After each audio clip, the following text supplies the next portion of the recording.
Welcome back to the learners. मैं उम्मीद करती हूँ कि आप सभी लोग ठीक होंगे और आपकी प्रिपरेशन बहुत अच्छी चल रही होगी।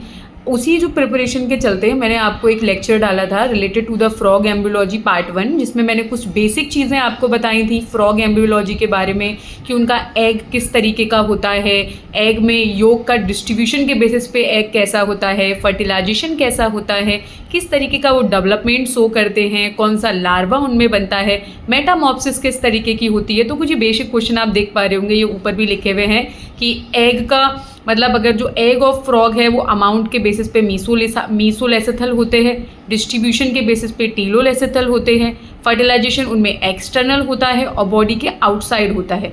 मतलब मेल और फीमेल गैमेट जो हैं वो वाटर में आके फ्यूज़ कर रहे हैं।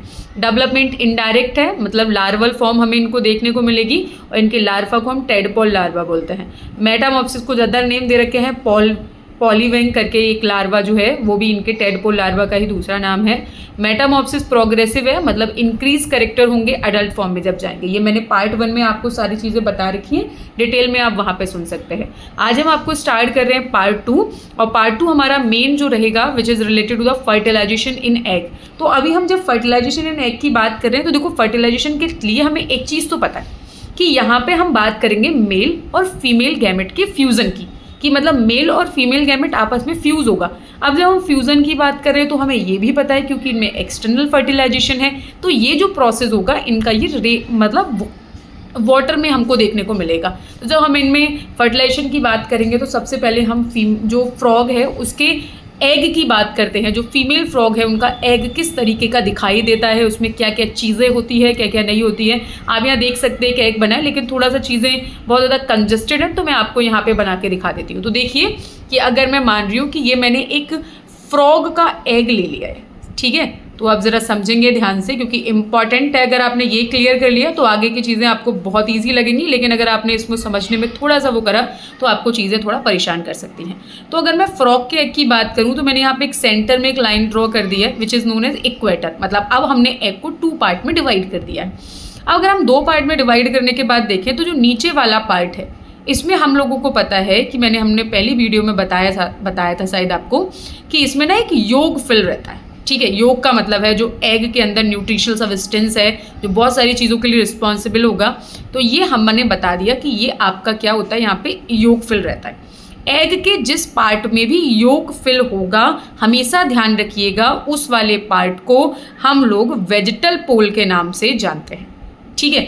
अब जिस पार्ट में योग है उसे हम वेजिटल पोल बोल रहे हैं, तो उसके अपोजिट जिसमें योग नहीं है उसे हम लोग एनिमल पोल कहते हैं। क्या कहते हैं? एनिमल पोल। इतनी बातें क्लियर हैं आपको? यहाँ तक कोई दिक्कत नहीं होनी चाहिए। तो दोबारा से समझ लीजिए कि अगर मैंने ये फ्रॉग का एग बनाया है तो मैंने इसमें एक लाइन ड्रॉ कर दी जिसको मैं इक्वेटर बोल दी। इक्वेटर के बाद ये एग जो है वो ऑटोमेटिक 2 पार्ट्स में डिवाइड हो चुका है। वो वाला पार्ट जिसमें योग फिल है उसको हम लोग वेजिटल पोल के नाम से जान रहे हैं, और जिधर नहीं है योग उसे हम एनिमल पोल के नाम से जान रहे हैं। तो अब एक बात मेरी समझ लीजिए, वहाँ योग नहीं है इट डज नॉट मीन कि वहाँ वो खाली जगह पड़ी है, वहाँ कुछ नहीं है। वहाँ एक अलग तरीके का एक आपको कॉर्टेक्स देखने को मिलेगा जिसको हम लोग पिगमेंटेड कॉर्टेक्स कहते हैं। जरा ध्यान से समझेंगे, एक तरफ तो भाई योग है, वो क्लियर हो गई बात, दूसरी तरफ हमको यहाँ पे पिगमेंटेड कॉर्टेक्स देखने को मिलता है। स्टार लगा दे रही हूँ मैं इस पर, ज़रा ध्यान से समझेंगे कि एक तरफ हमको योग मिल गया और दूसरी तरफ हमें पिगमेंटेड कॉर्टेक्स इसमें देखने को मिल रहा है, ठीक है। अब पिगमेंटेड कॉर्टेक्स के बाद में ज़रा मेरी बात समझें कि यहाँ पे क्या होगा। ये मैंने बेसिक चीज़ें बना रही हूँ, भी एग का स्ट्रक्चर मैं आगे बताऊँगी, ऐसा नहीं कि इसमें एक ही लेयर है, आगे भी बहुत सारी चीज़ें हैं। अभी क्या होगा कि जो आपका पिगमेंटेड कॉर्टेक्स होगा उसमें आपको क्या मिलेगा, एक न्यूक्लियस पड़ा होगा। और आपको पता है एग है तो ऑब्वियस सी बात है कि ये हमारा कौन सा हो गया न्यूक्लियस, फीमेल प्रो न्यूक्लियस है। कौन सा न्यूक्लियस है? Female pro nucleus. तो ये क्वेश्चन आप लोग ध्यान रखेंगे, अगर आपसे कोई पुटअप करे, आपसे कोई पूछे कि फीमेल न्यूक्लियस जो होता है वो एग के किस पार्ट में होता है। देखो योग तो फिल्ड पार्ट है, भरा हुआ है वो, उसमें तो न्यूक्लियस का कोई चांस ही नहीं है। तो जो पिगमेंटेड कॉर्टेक्स वाला पार्ट है उसमें आपका फीमेल प्रो न्यूक्लियस का प्रेजेंट होता है। अभी मैं आगे की चीज़ें आपको समझाऊँ। ये मान लीजिए कि ये सेंटर वाला पार्ट हमने बना रखा था, तो ये फिर से अगेन आपका मैंने मान लिया न्यूक्लियस है, आपका इक्वेटर हो गया, हमने यहाँ योग फिल कर दिया, ठीक है। मैं शॉर्ट में लिख दे रही हूँ, ये हमारा पिगमेंटेड कॉर्टेक्स हो गया।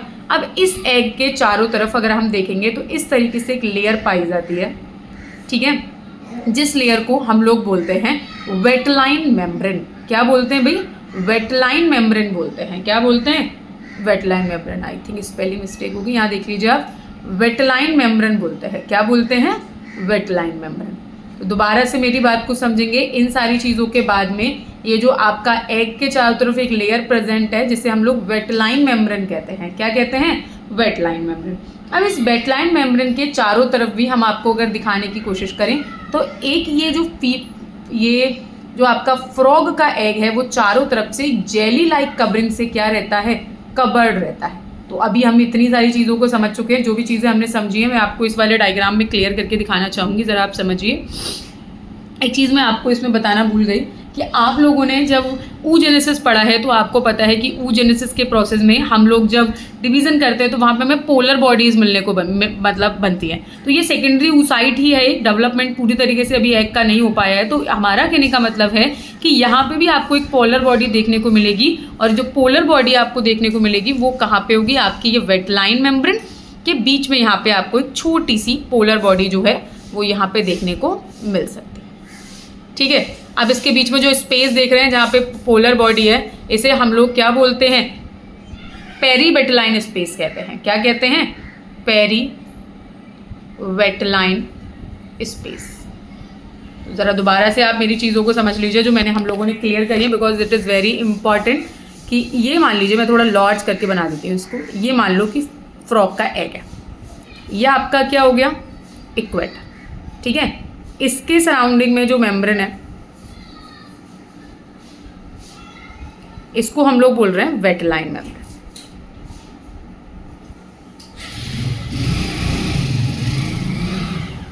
वेटलाइन मेम्ब्रेन के बाद जो ये मैं पेन नंबर 1 दे देती हूँ।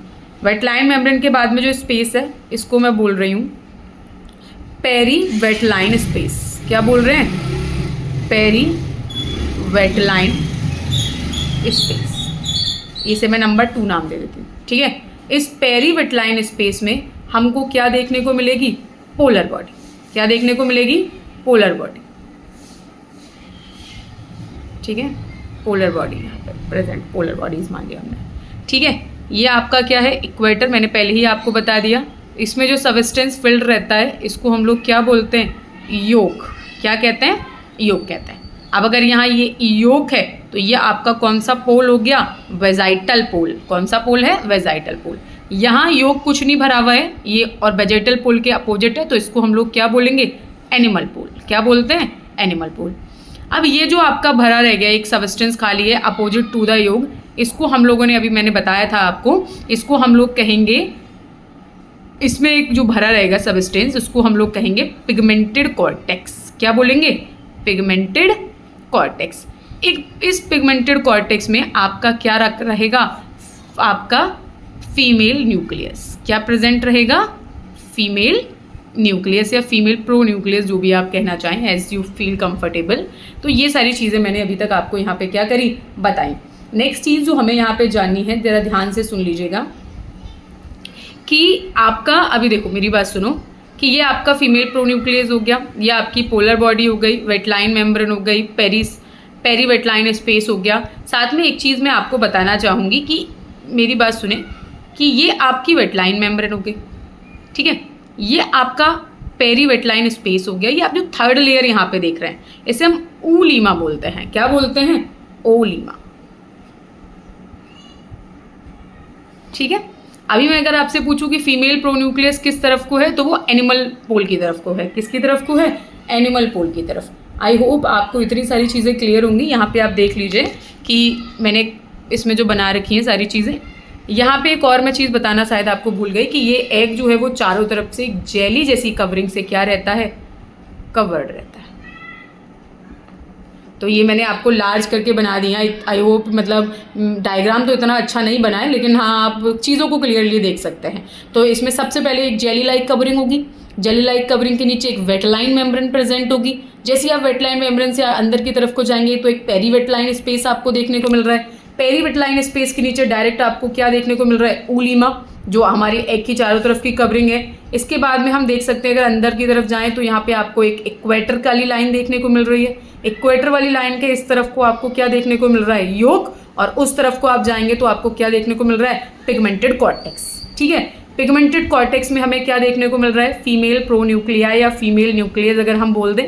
ठीक है, इसके साथ में अगर मैं आपको बताऊं, ये आपका हो गया, यहाँ पे आपको पोलर बॉडीज देखने को मिल रही हैं आपकी पेरीवेटलाइन स्पेस में, और सबसे बाहर की तरफ आपको एक कवरिंग देखने को मिलेगी जो जेली लाइक कवरिंग जो है, जो एग को चारों तरफ से क्या करके रखती है, सराउंड करके रखती है। ये वाला पोल वेजाइटल पोल हो गया, और आपका ये वाला जो इधर वो है वो आपका एनिमल पोल होता है। अब आगे क्या होगा, ये तो एक फीमेल एग का नॉर्मल सा स्ट्रक्चर है, देख लीजिए यहाँ पे मैंने बना रखा है कि ये आपका वेटलाइन मेम्ब्रेन है, फिर पेरी वेटलाइन स्पेस है, फिर ऊलीमा है, ऊलीमा के बाद में ये आपका इक्वेटर है, इक्वेटर के इस तरफ को योग प्रेजेंट है। फिर यहाँ पे अगर आप देखेंगे तो यहाँ पे एक पिगमेंटेड कॉर्टेक्स है, पिगमेंटेड कॉर्टेक्स में आपके क्या प्रेजेंट है, फीमेल प्रोन्यूक्लियाई प्रेजेंट है, और ये आपकी फर्स्ट पोलर बॉडी है, और ये चारों तरफ से एक जेली लाइक कवरिंग से क्या हुआ है, कवर हुआ है।